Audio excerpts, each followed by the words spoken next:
1. 성공의 불길이 계속 타오르게 하라. 벤자민 프랭클린은 그의 장엄한 생을 마치면서 다음과 같이 말했다. 이 말은 나의 자신에게 자주 사용하는 말이지만 나는 내 삶을 다시 한번 살아보고 싶다. 내가 필요로 하는 것은 어떤 최초의 재판에서 잘못을 저질렀을지라도 두 번째 재판에서는 그것을 고치는 저자의 특권이 있어야 한다는 생각이다. 그것은 당신이 삶을 사는 동안 잘못을 적게 저지르고 밝은 길을 가도록 그 방법을 제시하는 것이었다. 이 방법은 당신에게 정말로 중요한, 즉 자부심, 평화, 만족, 성취감의 길로 인도하는 것이다. 당신은 지금까지 다음의 두 가지 중요한 문제를 알지 못했을지도 모른다. 그 첫째는 하느님께서 당신에게 주신 재능과 당신의 삶을 통하여 얻는 지식을 결합, 열심히 노력한다면 반드시 원하는 성공과 부를 얻을 수 있다는 사실이다. 그리고 둘째는 행복이 없는 성공은 무가치한 것이라는 사실이다. 성공은 참으로 얻을 만한 가치가 있는 것인가? 이제 당신이 이 문제에 답할 차례이다. 이제 당신은 다음과 같은 자문을 해보라. 만약 내가 여기서 들은 모든 교훈을 이용한다면 지금부터 5년 후에 나는 어느 위치에 있을 것인가? 최근 한 신문에서 특이한 광고 하나를 보았다. 당신은 앞으로 43일 만에 당신이 그토록 원하는 담배를 끊을 수 있습니다. 그러나 어떤 의지도 필요하지 않습니다. 그것은 오늘날의 보편적인 현상을 나타내고 있다. 의지는 이제 점점 무관심의 대상이 되고 있다. 21세기를 살고 있는 우리들은 어떤 인간적이 아닌 것을 배우고 있다. 그래서 과거를 무시하고 미덕은 무용지물이 되어 버렸다. 성공에 대한 사고방식도 어떤 특수한 방법을 생각하고 그것만이 가치 있는 것으로 생각하고 노력이라든가 의지 같은 미덕을 하찮은 것으로 생각한다. 근면, 인내, 철저함, 성실함, 영감 또는 야망과 같은 것이 무시되고 있다. 그래서 복잡한 세상, 야망에 불타는 젊은이가 많지 않다. 오히려 그러한 젊은이가 있으면 지나치게 열심인 사람으로 낙인이 찍히고 그 열심을 잘못된 것으로 치부해버린다. 몇 년 전 한 젊은이가 언론계에 투신하고자 뉴욕으로 왔다. 그는 뉴욕의 어느 잡지사의 일자리를 구했다.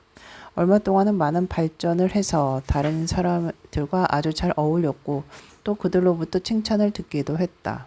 그런데 몇 달이 지나자 상황은 바뀌었다. 어느 날 그는 힘없이 말했다. 해고당했습니다. 나는 납득이 가지 않았다. 그래서 그 이유를 물었고 그 이유를 듣고 나는 너무나 놀랐다. 너무 열심히 일한 것이 잘못이라면 잘못이지요. 그때 나는 그의 어깨를 두드리며 말했다. 너무 염려하지 말게. 자네는 훌륭해. 아주 잘했어. 자네의 유일한 문제점이라면 너무 열심히 일한다는 것이네.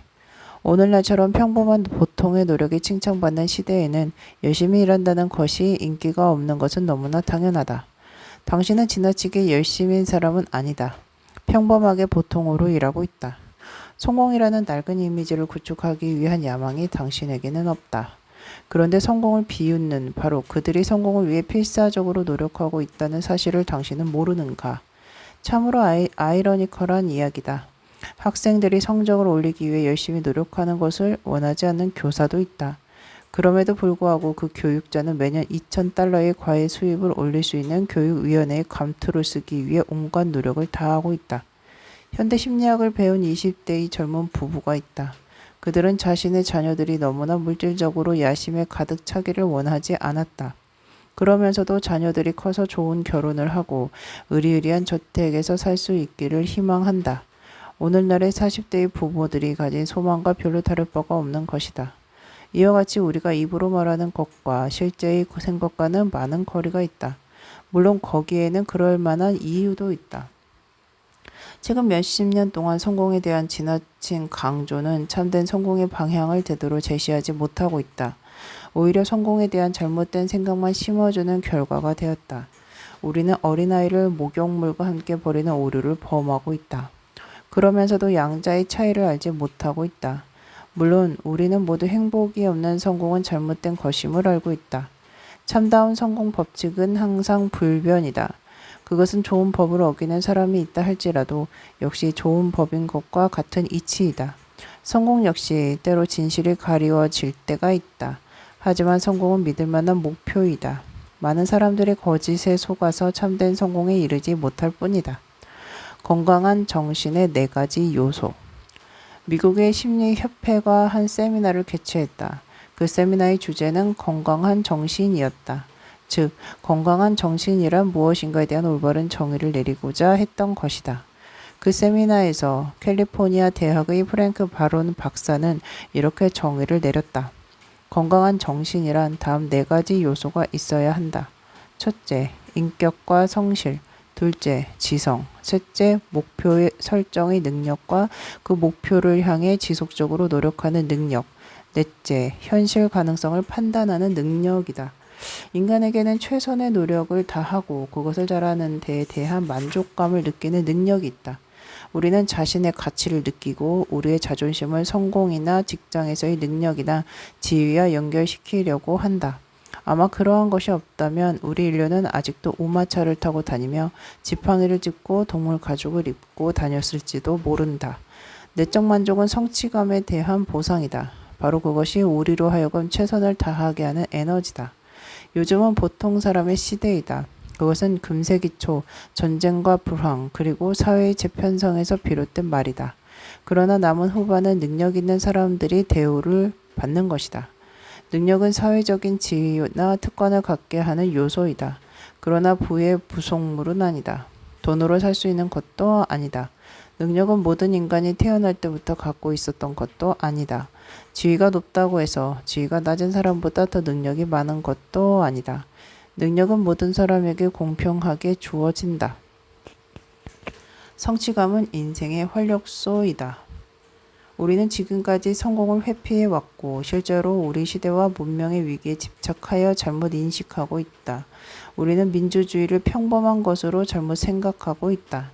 민주주의의 가장 멋진 부분을 상실해가고 있다.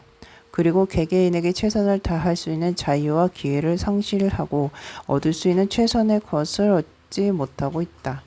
아니 어쩌면 사실조차도 깨닫지 못하고 있다.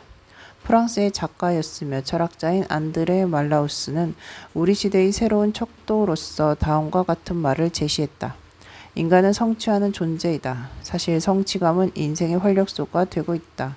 만약 우리가 진정으로 추구하고자 하는 목표를 선택하고 그 목표를 계속 밀고 나갈 만한 동기와 의욕을 불러일으킬 수 있다면 그것은 참된 성공이 될 것이다. 이 경우 그 목표는 우리 자신의 정직함과 올바른 생각에서 나온 것이어야 한다. 시인 칼 샌드버그는 이렇게 말했다. 당신은 자기 전에 이렇게 자문해 보십시오. 나는 아직 나의 목표에 도달하지 못했다. 이제 나는 목표에 도달할 때까지 어느 정도나 불안하고 불행하게 될 것인가. 당신이 그 목표에 도달하고 나면 다른 목표를 찾으십시오.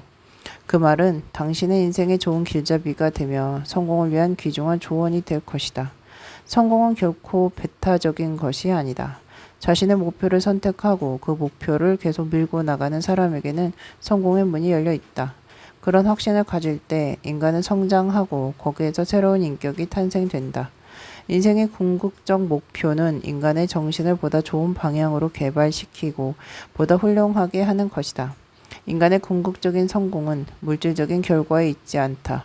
왜냐하면 물질적인 것은 모래와 먼지 속에 묻히고 새로운 것이 다시 거기에 세워지기 때문이다. 그러면 뒤에 남는 것은 무엇이겠는가? 바로 올바른 인간의 정신 상태이다. 그것이 바로 핵심이다. 당신은 자신의 생애에서 인간의 본질을 상실해서는 안 된다. 그 본질이 태어나서 죽을 때까지 계속 마음속에서 영원히 존재하도록 노력해야 한다. 당신은 부자입니까? 당신은 삶의 활력소가 되는 올바른 정신을 가지고 있습니까?